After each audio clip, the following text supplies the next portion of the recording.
Paano mag-register sa Philippine Real Estate Portal website bilang isang agent?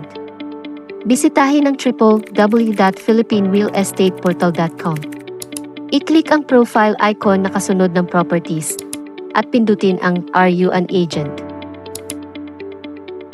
Pumili ng bansa at i-click ang Next.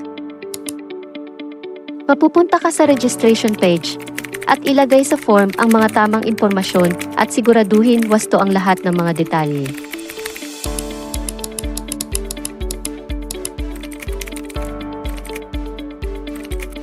I-click ang Register.